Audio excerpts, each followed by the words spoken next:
ભુજ સ્થિત તાલુકા પંચાયત કચેરીના સભાખંડ ખાતે રાષ્ટ્રીય ગ્રામ સ્વરાજ અભિયાન અંતર્ગત ત્રિસ્તરીય પંચાયતી રાજ્યના નવનિયુક્ત પ્રતિનિધિઓ માટે એક વિશેષ તાલીમ શિબિરનું સફળ આયોજન કરવામાં આવ્યું હતું. પંચાયત ગ્રામ ગૃહ નિર્માણ અને જૂનાગઢ સ્થિત શશિકુંજ સંસ્થાના સંયુક્ત ઉપક્રમે આયોજિત આ કાર્યક્રમમાં જૂનાગઢથી ખાસ આવેલા માસ્ટર ટ્રેનર્સ દ્વારા ગ્રામ પંચાયત, તાલુકા પંચાયત તથા જિલ્લા પંચાયતના નવનિયુક્ત સભ્યો અને સરપંચોને વિસ્તૃત માર્ગદર્શન પૂરું પાડવામાં આવ્યું હતું.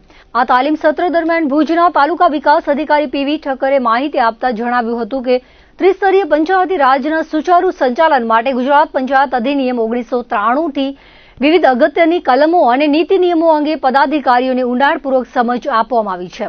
આ ઉપરાંત રાજ્ય સરકાર દ્વારા ગ્રામીણ વિકાસ માટે ચલાવવામાં આવતી વેતન પ્રેમ યોજના, પંચવટી યોજના, તીર્થગામ અને પાવનગામ જેવી વિવિધ જન કલ્યાણકારી યોજનાઓ અંગે વિગતવાર ચર્ચા કરીને જરૂરી માર્ગદર્શન પૂરું પાડવામાં આવ્યું હતું.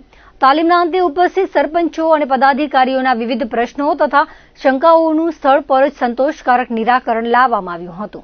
આજ રોજ 23 જુલાઈ 2026ના રોજ તાલુકા પંચાયત ભુજ ખાતે RGS રાષ્ટ્રીય ગ્રામ સ્વરાજ અભિયાન અંતર્ગત નવનિયુક્ત ચૂંટાયેલા ગ્રામ પંચાયત, તાલુકા, જિલ્લા પંચાયતના પદાધિકારીશ્રીઓની એક તાલીમનું આયોજન કરવામાં આવ્યું હતું. પંચાયત ગ્રામ ગૃહ નિર્માણ અને શશિકુંજ જૂનાગઢના સંયુક્ત ઉપક્રમે. તેમાં જૂનાગઢથી વધારેલા આપણા જે માસ્ટર ટ્રેનર છે એમના દ્વારા જે નવનિયુક્ત પદાધિકારીશ્રીઓ છે એમને ગુજરાત પંચાયત અધિનિયમ 1993 અંતર્ગત વિવિધ જોગવાઈઓ છે એની વિગતવાર તાલીમ આપવામાં આવી, એ અંગે માર્ગદર્શન આપવામાં આવ્યું. સાથે સાથે સરકારશ્રીની હાલની વતન પ્રેમ, પંચવટી, તીર્થગામ, પાવનગામ આવી અઢળક યોજનાઓ વિશે વિગતવાર ચર્ચા કરવામાં આવી, માર્ગદર્શન આપવામાં આવ્યું અને